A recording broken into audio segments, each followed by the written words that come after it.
मेरी मौत हो गई, लेकिन माँ को पता ही नहीं चला। माँ ने मेरे लंबे बाल खुद काट दिए, मेरे कपड़े उतारकर मुझे मेरे छोटे भाई की स्कूल यूनिफॉर्म पहना दी। फिर उसने ठंडे स्वर में कहा कि आज से मुझे अपने भाई की जगह जीना होगा। दरअसल 3 साल पहले मैं और मेरा भाई गलती से पानी में डूब गए थे। आखिर में सिर्फ मैं ही किनारे तक पहुंच पाई थी। उस दिन से माँ को लगता था कि उसके बेटे की मौत की जिम्मेदार मैं हूँ। 3 साल तक मैं माँ की डांट और तानों को चुपचाप सहती रही। इस साल जब माँ फिर से गर्भवती हुई और डॉक्टर ने बताया कि वह लड़का है, तो माँ को लगा जैसे उसका खोया हुआ बेटा वापस आ गया हो।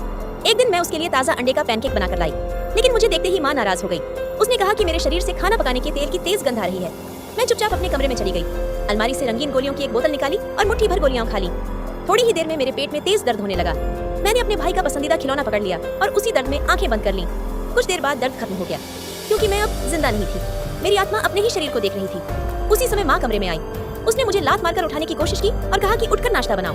मैं उसे समझाना चाहती थी, लेकिन वह मुझे सुन ही नहीं पा रही थी। इस बीच पिता ने नाश्ता बनाया और मुझे बुलाने आए, मगर मैंने कोई जवाब नहीं दिया। माँ को लगा कि मैं सोने का नाटक कर रही हूँ ताकि वे पालना खरीदने न जा सके। पिता को कुछ गड़बड़ लगा, लेकिन माँ उन्हें जबरदस्ती शॉपिंग के लिए ले गई। दोपहर में जब वे लौटे तो खाना वैसे ही रखा था। पिता फिर मेरे कमरे में जाने की बात करने लगे, लेकिन माँ को कोई फर्क नहीं पड़ा। पिता ने खुद खाना बनाया और मेरे कमरे के बाहर रखते हुए कहा कि माँ की मानसिक हालत ठीक नहीं है। उन्होंने कहा कि उन्होंने मेरे पसंदीदा रिब्स बनाई है, लेकिन यह सुनकर मुझे और दुख हुआ, क्योंकि रिब्स तो मेरे भाई के पसंदीदा थे, मेरे नहीं। उसी समय मेरी स्कूल टीचर घर आई। उसने बताया कि मैं 2 दिन से स्कूल नहीं आई हूँ। उसने यह भी कहा कि मेरे छोटे बाल और पुराने कपड़ों की वजह से बच्चे मुझे चिढ़ाते थे।